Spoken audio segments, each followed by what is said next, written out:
안녕하십니까, 박주용입니다. 오늘 아침 꼭 알아야 할 뉴스를 쉽고 빠르게 그리고 조금 더 깊게 짚어보겠습니다. 정치부터 민생까지 뉴스의 안쪽을 함께 들여다보는 시간, 6월 19일 금요일 뉴스 인사이다 지금 출발합니다.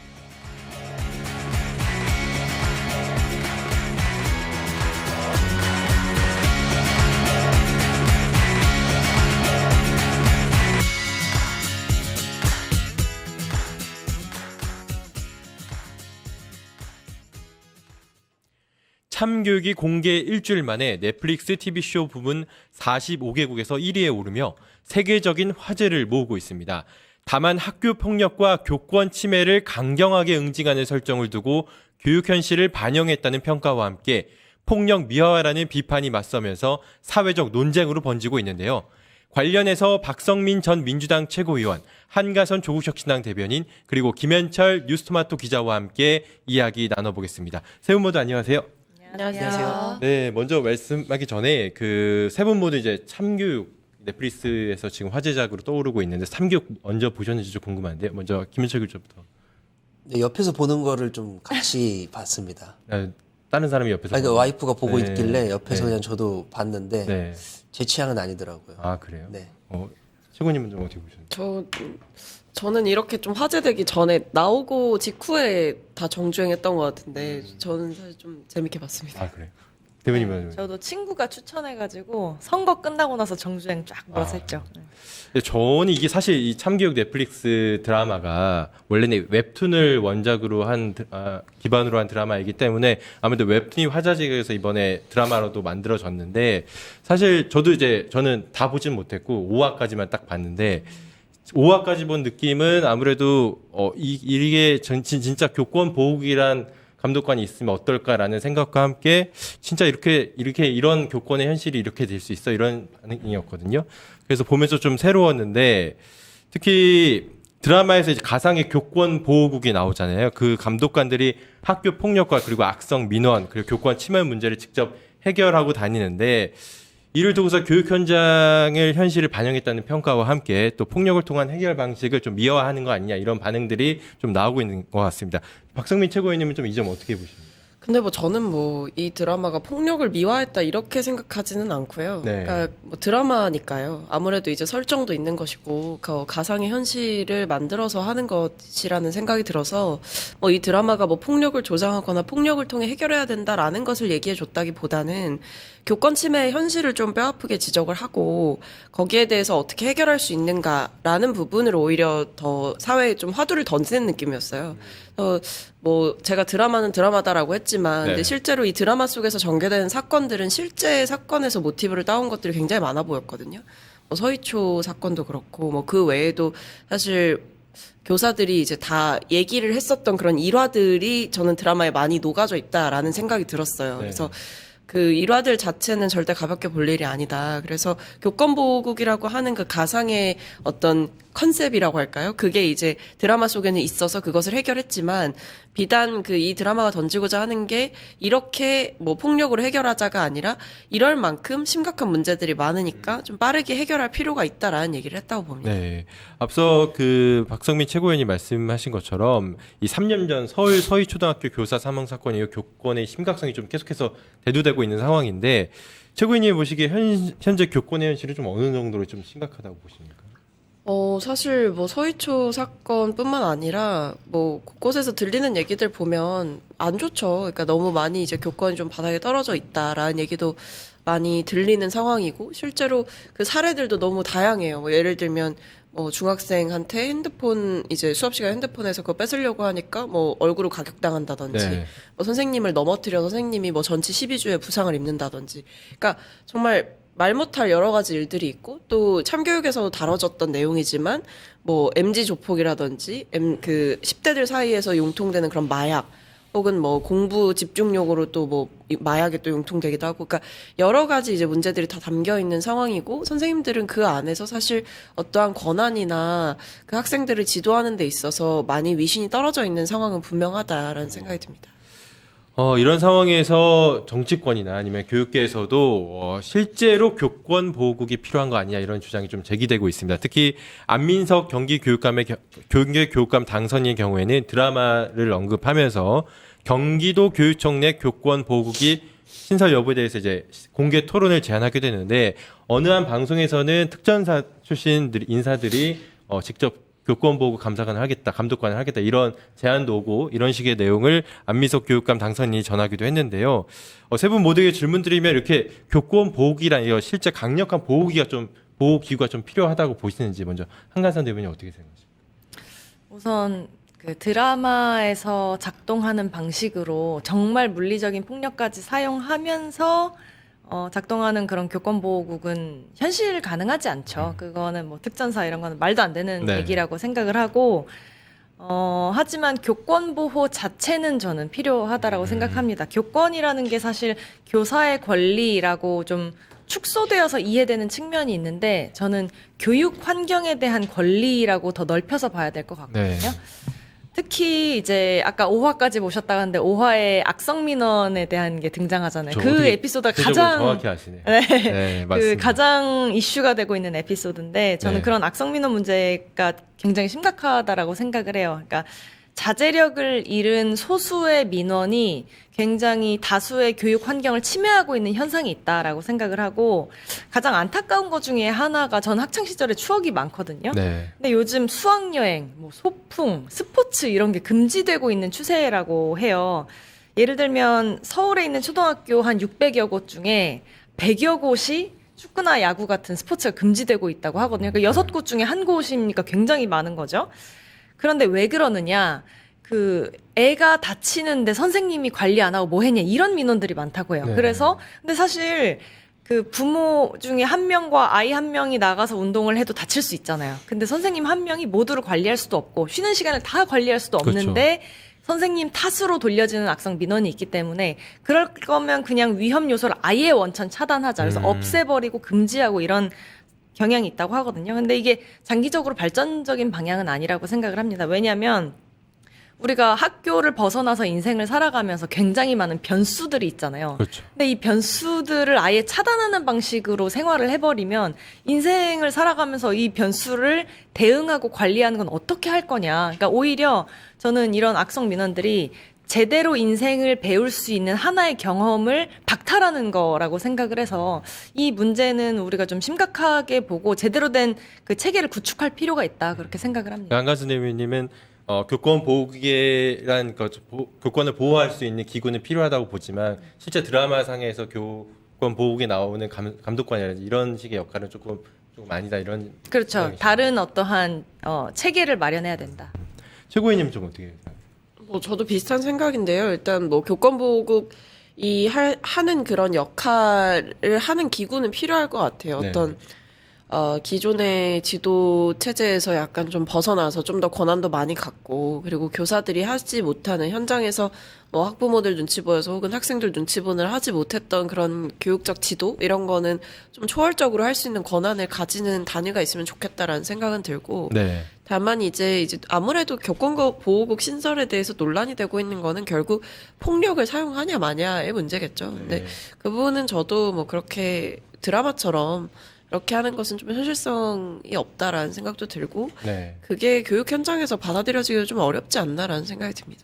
네, 그렇죠. 저도 비슷한 생각인데요. 앞서 그 참교육 드라마 상에서 5화를 언급해 주셨는데 5화를 보면 악성 민원이 계속 나옵니다. 그 교사의 사생활을 침해하면서까지 학부모가 계속해서 문자나 SNS 글로 소통을 하려고 하는 이러한 게 교사의 어느 정도 스트레스가 될 수 있다. 이런 부분이 드라마상에 나오는데 특히 아동학대 문제. 그러니까 드라마상에서 보면 저도 정확히는 몰랐는데 아동학대 문제가 그냥 어떤 학부모의 의심만으로도 아동학대 신고를 할 수 있게 됐고, 거기에 대해서 선생님이 거기에 대해서 응하면서 스트레스까지 받아야 되는 상황. 이 문제가 좀 심각하게 드라마상에서 다뤄졌거든요. 그래서 이 문제를 앞서 저희가 교권 보호국이라는 기구 자체가 필요하다고 했는데, 김현철 기자가 볼 때는 단일 기구나 제도로 이 문제를 해결하는 것이 좀 가능하다고 보시는지 어떻습니까? 제가 일선 교사들 모두를 만나본 건 아닌데 이제 취재를 하면서 각급 학교별로 이제 현직 교사들, 그러니까 유치원 선생님들까지도 이제 좀 만나서 이제 얘기도 하고 이제 통화도 해봤을 때 단일하게 어떤 교권 보호국만으로 현재 갖고 있는 이 교권 문제를 해결할 것이다라고 보는 시각은 많지는 않았습니다. 네. 그러니까 다만 논의라도 시작을 해보자라고 하는 것들에 대한 어떤 공감대는 분명히 형성돼 있는 것 같고요. 왜냐하면 교원단체들끼리도 서로 다른 안을 현재 내고 있고 또 뚜렷하게 어떤 교원단체는 이렇게 해야 돼라고 하는 어떤 강력한 대안을 내놓지는 못하고 있거든요. 그래서 일단 대화라도 시작된 것에 대해서 긍정적으로 평가는 하지만 어떤 한 기구로서 현재 발생되고 있는 어떤 교권 침해 문제를 해결할 수 있다라고 보는 시각은 적은 것 같습니다. 네. 교육감 당선인들 사이에서 좀 입장차가 엇갈리는 것 같아요. 앞서 말한 안민석 경기교육감 당선인의 경우에는 교권 보호기 필요하다 이런 입장을 낸 반면에 정근식 서울시 교육감 당선인 같은 경우에는 드라마 속 교권 보호 방식은 파시즘적 접근이라며 반대 입장을 좀 밝혔습니다. 이 교권 보호의 필요성에는 좀 공감을 하지만 강력한 별도 기구의 신설보다는 기존 제도를 조금 실질적으로 작동시키는 방향, 이 방향이 좀 필요하다고 좀 본 건데요. 이 시각에 대해서는 좀 어떻게 생각하는지 궁금한데요. 이 드라마에 대한 이야기를 친구들끼리도 하잖아요. 교권보호국 필요해 막 이런 친구들 중에서도 교권보호위원회가 있다라는 사실을 모르는 사람들이 많았어요. 네. 그러니까 사실 기존에 있는 시스템이 있는데 그게 작동을 안 하는 거였어? 라는 이제 새로운 사실을 알게 된 사람들이 꽤 많았던 것 같습니다. 네. 근데 교권보호위원회가 제대로 작동하지 않는다. 교사들의 생각에는 이게 체감할 만큼의 어떤 기능을 하지 않는다라는 의견이 있는 건데 왜 그런지를 좀 살펴보니까 일단 강제력이 없더라고요. 예를 들면 아까 말씀하신 것처럼 학생이 선생님을 때렸어요. 또는 학부모가 과도한 사생활 침해를 하고 또는 선생님에 대한 가짜 뉴스를 퍼뜨리고 허위 사실을 유포했다고 생각해봐요. 그러면 교사는 교권보호위원회에 신고를 할 수가 있죠. 그럼 절차대로 위원회가 학폭위처럼 쭉 조사를 하고 조치를 하는데 예를 들면 이게 실제 있었던 예시입니다. 학부모에게 이제 사과를 하라. 그리고 심리 상담 몇 시간을 이수하라 이런 권고를 했다고 해요. 근데 그걸 받아들이지 않습니다. 사과도 안 하고 권고 사항도 이행을 안 하는 거예요. 이랬을 때 다 큰 성인한테 물리적 강제를 할 수 있느냐. 법적인 제재가 가해지지 않고 강제력이 없기 때문에 하라고 해도 안 하면 장땡인 상황인 거예요. 그런 네. 상황에서 그럼 교사든 피해를 입기는 입었는데 제대로 된 후속 조치가 없게 느껴지는 거죠. 그러니까 위원회가 제대로 작동하지 않는다고 느끼는 거고, 그리고 두 번째는 아까 말씀하신 것처럼 교권보호 신청을 했을 때 보복이 가능하다라는 겁니다. 이게 아동학대죄를 거는데 그게 무고가 성립이 안 된다고 해요. 네. 왜냐하면 이 아동학대는 의심만으로도 신고를 할 수 있어야 정말 사각지대에 있는 학생들이 보호받을 수 있잖아요. 혹시 아닐 경우에도 그래도 어떠한 가능성이 있어 보여서 그랬다라는 게 이제 성립이 돼야 되기 때문에 이제 무고죄가 없는 것인데 그러다 보니까 남용을 하는 사례들이 있는 겁니다. 맞습니다. 그래서 이 아동학대죄를 일컫는 별칭이 있다고 저는 이번에 이제 공부를 하면서 처음 알게 됐는데 네. 학부모 기분상해죄라는 별칭을 선생님들 사이에서 쓴다고 해요. 교권보호 신청을 했을 때 기분이 나쁘니까 아동학대죄 걸어버려야지 라는 식으로 보복을 하는 남용 사례가 굉장히 많고 그렇기 때문에 그걸 괜히 이제 마주하고 싶고 대응하고 싶지 않아서 교권보호도 제대로 신청을 안 하는 사례들이 늘고 있다. 그래서 제대로 작동하지 않는다라고 합니다. 실제 아동학대 관련해서 신고 수는 상당히 계속해서 늘고 있지만 실제 아동학대 사건으로 처벌은 한 1, 2% 내에 불과하다고 합니다. 그만큼 아동학대죄에 대해서 본인이 수사를 더 많이 받는 선생님이나 이런 교사분들이 더 많다 이런 식의 조금 분석이 나오고 있는데 현장의 교사들 사이에서도 좀 의견이 엇갈리고 있는 것 같아요. 강력한 시스템이 필요하다는 함께 또 처벌 중심의 접근만으로는 근본적인 해결이 좀 불가능하다 이런 지적을 했는데 현장의 목소리 관련해서 교사들은 좀 어떻게 좀 생각하는지 좀 궁금한데. 교사들 안에서 다양한 생각이 있겠죠. 네. 근데 일단은 강력한 시스템이 필요하다라는 것은 어쨌든 지금의 환경에서 단순히 뭐 교사들이 잘 지도한다라고 해서 그게 잘 지도가 되는 상황이냐. 그게 아니라는 거고, 오히려 뭐 이제 뭐 미디어 환경도 바뀌고 핸드폰 사용도 막 하고, 그러니까 여러 가지 이제 다양한 수단들이 생겨나게 되면서 오히려 교사들은 계속해서 뭔가 사각지대에 놓이는 현상이 반복되고 있는 상황인 것 같아요. 그러다 보니까 강력한 시스템이 필요하다라는 것은 교사를 단순히 존중하자라는 어떤 선언적 구호만으로는 더 이상 이 문제가 해결되지 않는다. 그러니까 교사에 대한 존중 자체가 지금 사라져가고 있기 때문에 뭐 사교육 심화 현상도 사실은 뭐 그 중에 하나가 될 수 있을 것이고, 그러니까 여러 가지 면에서 지금 교사에 대한 존중, 교사의 어떤 위신, 어떤 교사의 사실상 지도 권한이라고 하는 것이 무용지물이 되어가고 있다라는 것은 현실이기 때문에 저는 그 부분을 다 세우기 위해서 강력한 시스템이 필요한 건 맞는데 그게 지금 참교육의 방식처럼 체벌이냐 그건 아닐 것이다 이렇게 보고 있는 거죠. 네. 아마 교사들 분들 중에서도 이 강력한 시스템이 필요하지만 체벌을 해야 된다 이렇게 보시지는 않을 것 같습니다. 아까도 이제 교권보호위원회라는 제도가 있는데 이게 현실적으로 좀 드러나지 않은 상황, 그리고 교사들이 보기에도 체감적으로 좀 부족하다 이런 좀 평가들이 나오고 있는데, 이렇다면 제도가 있음에도 제대로 작동하지 않은 배경, 원인은 좀 어디 있다고 보십니까? 그러니까 사실 제도를 아주 면밀하게 설계해 놓지는 않은 거죠. 그래서 이 문제가 이제 공론화되었으니까, 그리고 앞으로 공론화를 더 하면 좋겠지만, 어떻게 하면 제대로 작동하는 시스템을 마련할 것인가를 우리가 집단지성을 발휘해서 더 이야기를 나누면 좋을 것 같고요. 결국에는 이제 사실 제가 87년생인데 네. 저만 해도 학창 시절에 때리는 선생님들이 있었거든요. 그렇죠. 그런 학생 인권 문제가 굉장히 심했기 때문에 그 문제를 해결하기 위해서 이제 체벌도 금지하고 이런저런 학생 인권 운동을 시민단체들이 해왔던 거잖아요. 그런데 그것을 그렇게 제정된 법과 제도를 남용했기 때문에 그 상황이 역정되어서 오히려 교사들이 위축되는 상황을 지금 만들었고, 그렇기 때문에 교사들이 위축되지 않을 수 있는 환경을 마련하려면 어떻게 해야 하는가를 좀 고민을 해야 할 것 같아요. 근데 중요한 것은 아까 악성 민원, 뭐 여러 가지 예시들이 있지만 악성 민원으로만 보면은 저는 선생님이 직접적인 민원을 받지 않게 하는 시스템이 굉장히 중요할 것 같습니다. 개인과 개인의 연락이 아니라 학교가 좀 창구가 되어서, 소통 창구가 되어서 CS 서비스 같은 어떤 제도를 행정적으로 마련할 수 있는지, 그래서 실질적으로 변화시켜야 되는 부분을 그런 창구를 통해서 선생님에게 전달이 된다든지 하는 식으로 해야 선생님 개인이 모든 것을 책임지고 과중한 업무를 마주하고 또 어떤 워라밸이 무너지고 이런 스트레스를 마주하지 않을 수 있지 않을까 그렇게 생각합니다.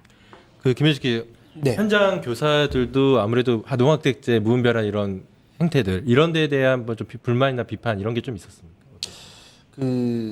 이제 학교 폭력을 전담으로 이제 전담 교사를 맡았던 고등학교 선생님과 얘기를 했을 때 분명히 시스템이 존재합니다. 학교 폭력이 발생을 했을 때 그것을 어떻게 해결하자라고 하는 시스템이 존재하는데, 여기에 해당 학생 이외에 다른 사람들이 계속 개입을 하게 되는 거죠.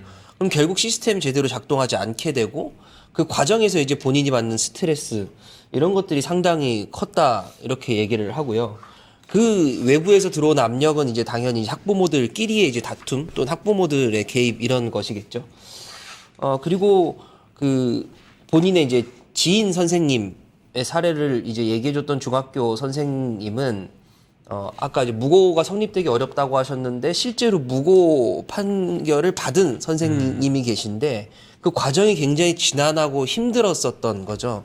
근데 그 선생님이 토로하기를 본인은 정말 억울하고 밖에서 보기에도 너 억울해 보여라고 하지만 결국은 이걸 대신 책임져 줄 수 있는 위에서 이제 교장 교감 선이겠죠.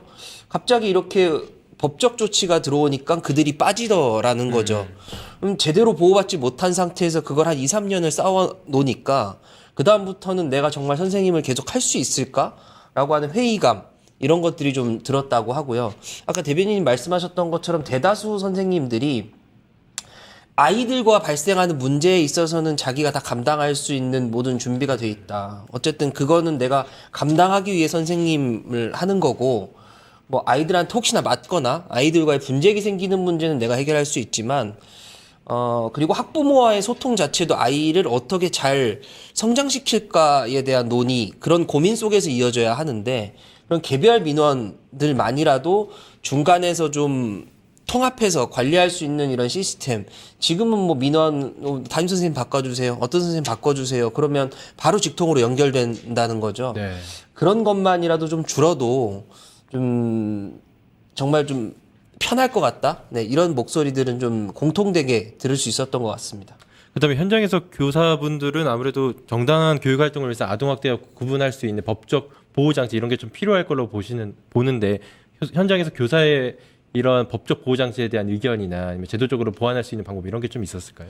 그러니까 전 최근에 설마 체벌이 이루어질까 뭐 이런 것도 물어봤는데 네. 학부모의 합의하에 뭐 손바닥 몇 대 때리고 뭐 이렇게 하는 선생님도 있다고는 하더라고요. 학부모의 합의하에. 학부모와 합의하에 네. 합의하에 선생님 오늘은 제가 어머님 저 오늘은 5대 정도 때리겠습니다. 네 그러세요. 뭐 이렇게 해서 이루어진다고 하긴 하는데 뭐 체벌을 해야 된다 안 해야 된다 이런 문제보다도 계속 나오는 것처럼 그 선생님이 온전히 어떤 교육 활동 아이들을 지도하는 이 과정에만 집중할 수 있는 체계, 그리고 그 학부모들이 학교 또는 그 선생님에게 본인의 의견이나 어떤 주장을 전달할 수 있는 어떤 시스템, 이런 것들이 좀 체계화되게 구축돼야 되지 않나 이런 생각을 이번 취재를 하면서 좀 하게 됐습니다.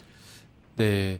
이번에도 아무래도 이제 주목되는 건 안민석 당선인의 경우에는 실질적으로 이제 교권 보호국을 신설에 대해서 좀 긍정적으로 검토해 보겠다라는 입장을 밝혔기 때문에 경기도 안에서는 교권 보호국이 실제로 발현이 될지 이 부분이 좀 궁금한데요. 실제 제도 변화를 이어지면 어떤 의제가 좀 핵심적이라고 좀 볼 수 있을까요? 제가 이제 그 안민석 그 교육감 당선인의 인수위에 이제 우리나라의 큰 전교조 한국교총, 교사노조가 각각 이제 인수위에 참여를 해서 이제 물어봤어요. 그랬더니 어쨌든 구체적인 답변은 현재는 피하고 있더라고요. 근데 다만 공통적으로 얘기를 하고 있는 건 지금과 다른 혁신적인 대안은 마련해야 된다라는 것에 공감은 하고 있고, 네. 그래서 그 혁신적인 대안이 뭐냐라는 것에서는 딱히 현재 대답은 못하고 있기 때문에 이제 일주일도 남지 않아서 저도 국회 토론회는 좀 가보려고 하는데 무슨 얘기들이 나올지 좀 저도 사실 궁금한 현재 상황입니다. 네. 네.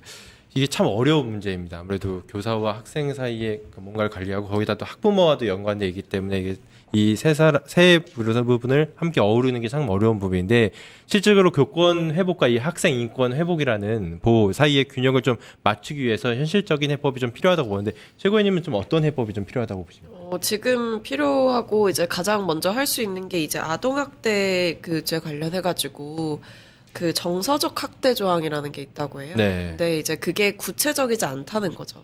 그러다 보니까 이제 남용이 되는 거예요. 그러니까 예를 들면 뭐 실제로 그런 일이 있었대요. 교실을 환기해서 우리 애가 추웠다면서 아동학대로 신고를 했다는 거예요. 뭐 이런 일도 있었다 그러고. 그러니까 지금 아동학대 신고가 뭐 잘 될 수 있게 하는 그 취지는 좋지만 이 아동학대죄의 어떤 조항들이 구체적이지 않다라고 한다면 여기에 대해서 그것이 아닙니다를 소명해야 되는 건 전부 다 지금 교사들의 몫이고 특히나 이제 지적을 많이 받는 게 이 정서적 학대 조항이 너무 러프하다 쉽게 말하면 구체적이지 않다. 그러니까 정서적 학대라는 게 쉽게 말하면 교사가 이제 앞에 나와서 학생한테 문제를 풀게 시켰다. 그걸로도 이제 문제를 삼는 경우도 있다는 거예요. 학생의 자존감을 해쳤죠. 네, 우리 애 자존감 떨어진다. 네. 왜 우리 애 밖에 나와서 그렇게 틀린 거 막 보여주게 하냐. 뭐 이런 문제도 있다 그러니까 저는 이런 구체적인 조항을 만드는 것부터 좀 시작을 해야 된다라고 생각합니다. 네. 대변인님은 좀 어떻게? 잘 모르겠어요. 이 집단지성을 통해서 우리가 정말 공론하고 함께 문제를 찾아가야 될 것 같은데 일단 저는 기본적으로 체벌로 회귀하는 방식은 아니었으면 좋겠습니다. 그러니까 네. 체벌까지도 써서 이 문제를 해결할 것이냐 아니냐를 토론하는 건 아예 하지도 않았으면 좋겠어요. 아까 뭐 학부모의 동의 하에 몇 대 때리고 이런 게 합의가 되면은 한다라는 이야기도 하셨지만 그러면 학부모가 우리 애 뭐 빠따로 뭐 100대 때리세요 이러면은 그렇게 할 것인가? 저는 그런 폭력을 조금이라도 쓰는 방식으로 하면 그게 아무리 좋은 취지였다고 하더라도 또다시 옛날에 그러니까 선생님들의 감정적 대응 문제도 있었던 거고 개인적 분노를 학생한테 푸는 문제도 있었던 거고 그런 문제를 해결하기 위해 제도를 마련한 거잖아요. 다시 회귀될 수도 있다. 자칫 잘못하면. 네. 그렇기 때문에 체벌이나 폭력을 수단으로 쓰는 것은 절대 아니어야 된다라고 생각을 하고 네. 그렇다면 어떻게 체계를 마련할 것인가 그거는 아직 좀 정말 고민이 많이 필요할 것 같습니다. 김현식 기자는 현장에서 느낀 바에 따르면 현실적 해법을 조금 있다면 개인적으로 좀 어떤 게 좀 있다고 좀 생각해 보십니까? 아까 최고 위원님 말씀하셨던 것 중에 정서적 학대 조항이 불분명하다 뭐 이런 말씀을 하셨는데 선생님들 입장에서는 생활지도라고 하는 어떤 큰 틀에서만 정해져 있고 네. 생활지도에는 어떠한 게 포함되어 있는지 뭐 이런 것들도 사실 불분명하고요. 그리고 이렇게 한번 이런 문제, 그러니까 악성 민원이나 또는 이제 학생과의 문제에서 학생과 문제가 발생했을 때 분명 교원도 정서적으로 굉장히 힘든 상황에 처해지거든요. 그럼 그 교원에 대해서는 어떻게 치유를 해줄 것인가 이런 논의도 좀 같이 좀 이 논의와 함께 이뤄지면 어떨까 좀 이런 생각도 좀 해봤습니다. 네. 이 참교육을 작품을 만드는 감독이 이제 예전에 소년심판이라는 작품을 만들었던 감독이라고 하거든요. 그래서 그때 당시에도 촉법소년 논란이 한창 일었었는데 이번 참교육이라는 작품에서도 이번 기회를 계기로 교권 회복 문제, 보호 문제 이 문제가 좀 부각될 것 같아서 앞으로도 계속 이 문제 상황을 좀 지켜봐야 할 것 같습니다. 지금까지 박성민 전 민주당 최고위원, 한가선 조국혁신당 대변인, 김현철 뉴스토마토 기자와 함께 이야기 나눠봤습니다. 세 분 모두 감사합니다. 감사합니다. 국민의힘 내부에서 장동혁 대표 책임론이 다시 불거졌지만 정점식 원내대표가 공개적으로 당내 갈등 확산을 경고하면서 비상대책위원회 체제 전환 가능성은 낮아지는 모습입니다. 18일 최고위원회의에서는 친한계 우재준 청년 최고위원이 가을 전 지도부 총사퇴가 필요하다고 장 대표 거취를 압박했습니다. 정점식 원내대표는 당의 품격을 보여달라 하며 공개 충돌을 자제할 것을 당부했습니다. 전날 의원총회에서도 장 대표 책임론이 분출했습니다. 송석준 의원과 윤한홍, 신성범, 이종배, 박형수, 권영진 의원 등 중진들이 장 대표가 책임져야 한다는 의견을 낸 것으로 전해졌습니다. 다만 비대위 체제로 전환하려면 선출직 최고위원 5명 중 4명이 사퇴해야 합니다. 현재 비당권파로 분류되는 양향자 우재준 최고위원만 지도부 총사퇴를 요구하고 있어 현실적으로 비대위 전환은 쉽지 않은 상황입니다. 당권파로 분류되는 신동욱, 김재원 최고위원의 선택이 변수로 꼽히지만 두 최고위원은 말을 아끼고 있습니다. 국민의힘 지도부는 비대위 대신 당직 개편 등 쇄신 방안을 검토 중인 것으로 알려졌습니다. 뉴스토마토 이진아입니다. 장동혁 국민의힘 대표의 거취를 둘러싼 당내 갈등이 최고위원 회의에서 또다시 공개 충돌로 번졌습니다. 우재준 청년 최고위원은 지도부 총사퇴를 거듭 요구했고 이에 정점식 원내대표는 최고위원 회의는 의원총회가 아니다라며 공개적인 문제 제기를 경계했습니다. 선거 패배 책임론과 지도부 거취를 둘러싼 국민의힘 내부 갈등이 쉽게 봉합되지 않는 모습인데요. 관련해서 정광재 전 국민의힘 대변인과 함께 이야기 나눠보겠습니다. 대변인 안녕하세요. 네, 안녕하세요. 맞습니다. 네. 어제 최고위원회에서도 최고위원들 간의 이제 갈등 이런 네. 게 좀 나왔는데 영상 한번 먼저 보시고 오도록 하겠습니다. 우리 지도부가 선관위 사태가 좀 마무리되는 때 적어도 가을 전에는 임기를 종료하는 걸로 했으면 좋겠습니다. 그렇다면 적어도 우리 지도부가 이번 선관위 사태를 정치적인 유불리에 따라서 어떻게 이용한다라는 그런 불신도 해소할 수 있고 당력도 집중될 수 있을 거라고 생각합니다. 요즘 우리 당이 마이크만 잡으면 외계어를 하시는 분들이 많아서 마이크 잡는 게 참 몹시 부끄럽긴 합니다. 이번에 어제 충돌이 이제 국민의힘 최고위 내부에서는 이제 세 번째 충돌이라고 합니다. 11일에 이어서 우재준 최고위원 같은 경우에는 11일에 이어서 어제도 이제 공개적으로 총사퇴를 거론했는데 대변인 개인적으로 최고위원회 내부 충돌 어떻게 좀 보십니까? 글쎄, 국민의힘이 모처럼 네. 정당 지지율이나 국민의 평가에서 조금 이제 좋아지는 모습을 보이고 있는데 네. 매번 최고위원회가 개최될 때마다 거기에 뭐 일종의 찬물을 끼얹는 모습들이 연출되면서 상당히 안타깝죠. 문제 본질은 장동혁 대표를 비롯한 지금 최특고 위원들이 네. 이번 지방선거 결과에 책임을 지고 사퇴할 것이냐 그렇지 않을 것이냐잖아요. 네. 근데 지금의 형국은 굉장히 명확해 보여요. 장동혁 대표를 비롯한 이른바 당권파들은 어떻게든 버텨보겠다는 것이고 장동혁 대표에게 비판적인 의원들을 중심으로 해서 이렇게 흔들어도 계속 버틸 수 있겠느냐? 그러면 당분간은 버티더라도 계속 한번 흔들어 보겠다라는 생각이 강한 것 같아요. 네. 시간이 지나면서 저 개인적으로는 장동혁 대표의 당대표 리더십의 구심력, 그러니까 장동혁 대표를 둘러싼 구심력은 일정 부분 떨어질 수밖에 없는 거고 네. 당대표의 리더십을 흔들려는 원심력 있잖아요. 그 원심력은 커질 수밖에 없다고 보는데 그 시간의 짧고 김에 대해서 평가들을 하더라고요. 그 시기가 얼마나 될 것이냐. 그것에 대해서 평가는 조금 뭐 당 사안을 보는 사람들별로 달라지는 것 같습니다. 네. 어제 정정신 원내대표 같은 경우에는 최고위원회는 의원총회가 아니라 당내 최고 이상 결정 기구라면서 공개 충돌에서 우려를 나타냈는데요.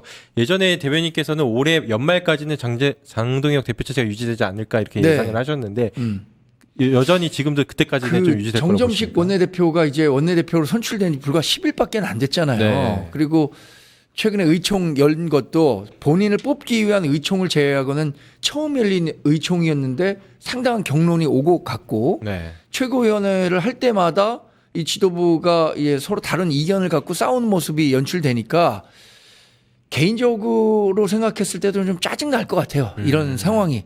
아니 본인이 원내대표가 되긴 됐는데 아직 원내대표의 리더십도 아주 강고한 편도 아니고 이번에 55표 얻었잖아요. 네. 55표라면 110명 중에 딱 절반밖에 안 되는 수준이거든요. 과거 그 원내대표가 됐었을 때보다 본인들을 지지했던 의원들 수가 적다 보니까 그 리더십이 공고하다고는 할 수는 없는데 이런 상황에서 계속 난제들이 있다 보니까 최근에 이뤄지는 상황에 대해서 어제 좀 자중해 달라라는 얘기를 한 것 같고 저는 한 올해 연말 정도까지를 예상한 이유는 네. 장동혁 대표를 비롯한 당권파들이 얘기하는 대안부재론과 그리고 친한계와 일부 중진 의원들 사이에서 제기되는 즉각 사퇴론 이것의 접점 정도가 연말 정도가 되면 한 2, 3개월 정도, 3개월 정도 관리형 비대위를 통해서 그러면 내년 한 3, 4월 정도 되지 않겠습니까? 그럼 선거를 1년 앞둔 시기이기 때문에 그때쯤에 새로운 리더십이 그러니까 당대표가 선출되면 1년을 두고 그 선거를 치르게 하도록 하는 게 좋지 않을까라는 전략적 판단을 국민의힘 의원들이 하지 않을까라고 생각해서 제가 한 연말 정도를 예상해 본 겁니다. 만약 가정을 해보면 최근에 국민의힘 지지율이 상승세이지 않습니까? 네. 상승세인데 만약에 연말까지도 계속해서 국민의힘 지지율이 상승하면서 민주당이 우위에